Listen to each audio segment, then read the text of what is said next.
sebagai umat, sebagai pedoman dan tuntunan. Al-Quran diturunkan Allah tidak hanya untuk dibaca secara tekstual, tetapi untuk dipahami, dihayati, serta diamalkan.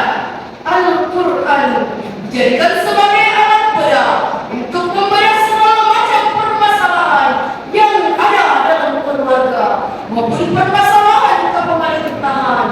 Bahkan Abu Bakar pernah berkata, kalau seandainya aku mencari tali kudaku, niscaya akan kutemukan dengan Al-Quran. begitu banyak pemahaman para sahabat mengenai Al-Quran, sehingga hidupnya menjadi lebih tertata dengan pedoman Al-Quran. Namun justru pada saat ini ada sebagian dari umat Islam yang berpikir secara sekuler dan liberal, yang tidak menjadikan Al-Quran sebagai rujukan utama. Oleh karenanya perlu dibangun pendidikan karakter melalui Al-Quran. Mengingat pendidikan karakter, pada kesempatan kali ini izinkanlah kami membawakan sebuah syarahan yang bertajuk Penguatan Pendidikan Karakter melalui Al-Quran menuju jati diri bangsa. Telah merupakan judul syarahan kami pada kesempatan kali ini dengan kutipan firman Allah dalam Quran surah Al-Jumu'ah ayat 2 dan 3.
Dialah yang mengutus seorang rasul kepada kaumku dahulu dari golongan mereka sendiri dan mengajarkan kepada mereka ayat-ayatnya, pendidikan jiwa mereka, dan mengajarkan kepada mereka kitab dan hikmah sunnah.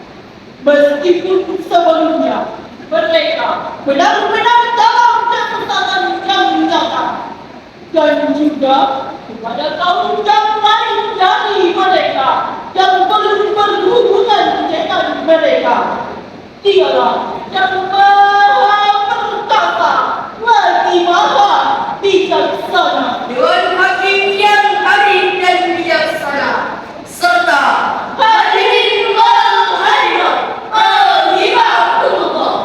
Dari ayat di atas, Ibnu Katsir menjelaskan bahwa Allah telah mengutus seorang utusan dari golongan mereka sendiri untuk membacakan kepada mereka ayat-ayat Allah, memperbaiki jiwa dan budi pekerti mereka, dan mengajarkan kepada mereka kitab Allah.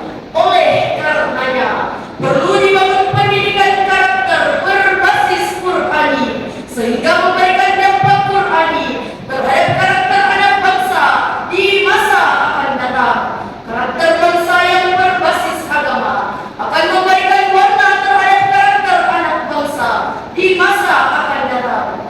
Jika kita amati amanat Undang-Undang Nomor 20 Tahun 2003 pada bab 1 pasal 1 ayat 1 disebutkan beberapa kata kunci yang sebenarnya mengarah kepada nilai-nilai agama seperti spiritual keagamaan, Pengendalian diri, kepribadian, serta kecerdasan dan akhlak mulia, yang dimana seluruh poin ini diajarkan dalam Al-Quran dan Sunnah Rasul. Oleh karenanya, negara harus memberikan ruang gerak yang luas terhadap pendidikan agama Islam untuk masuk ke dalam kurikulum di sekolah-sekolah ataupun perguruan tinggi umum, karena jumlah anak bangsa yang masuk di sekolah umum jauh lebih besar daripada masuk di pesantren ataupun madrasah.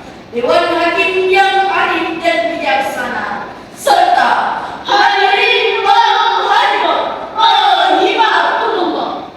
Mengingat pendidikan karakter, setidaknya ada 3 jenis yang harus kita tingkatkan. Yang pertama, karakter bangsa Qur'ani. yang kedua pendidikan Qur'ani, dan Yang ketiga, motif pegantung Quran. Karakter bangsa Qur'ani dilahirkan dari pendidikan yang berkarakter Qur'ani pula. Oleh karenanya, negara harus memberikan ruang gerak yang luas terhadap pendidikan agama Islam untuk masuk ke dalam undang-undang dan kurikulum nasional. Lahirnya pendidikan karakter bisa dikatakan adalah sebuah usaha atau bimbingan untuk membangkitkan kembali sebuah teknologi ideal spiritual yang sempat hilang diterjang gelombang positivisme oleh filsuf Prancis Auguste Comte. sementara jika dilihat dari paradigma Islam, pendidikan karakter adalah bagian dari pendidikan akhlak. Akan tetapi, ia berkebuming seorang menerapkan ketenaran pendidikan akhlak itu sendiri. Oleh karenanya,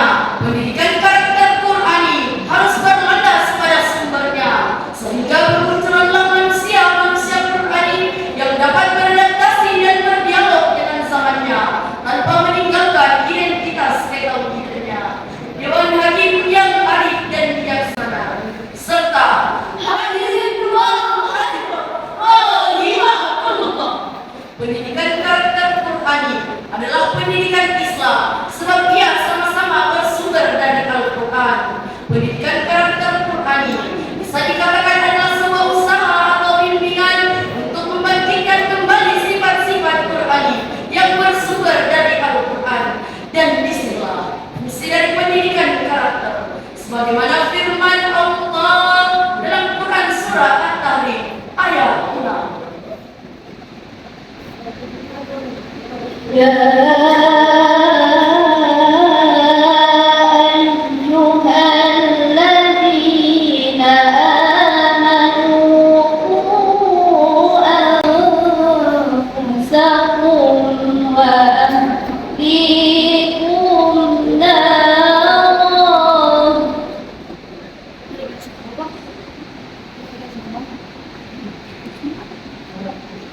وأهليكم نارا وقودها الناس والحجارة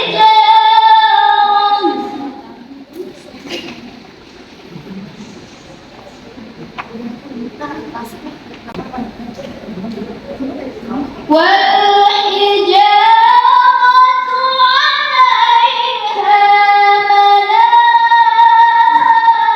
ملائكة غلاظ شداد لا يعصون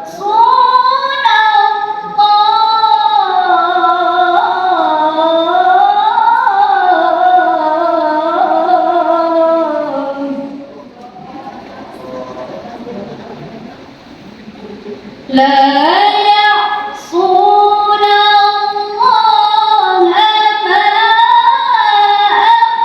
أمرهم ويفعلون ما يؤمرون.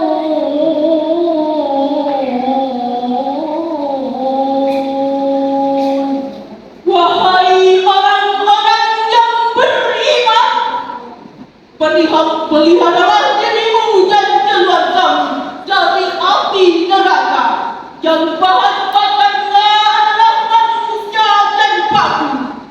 Penjaganya adalah malaikat-malaikat yang taat dan keras, yang tidak durhaka kepada Allah terhadap apa yang diperintahkan kepada mereka, dan juga selalu mengerjakan apa yang diperintahkan. Dewan Hakim yang arif dan bijaksana, serta hadirin wal hadirat rahimakumullah.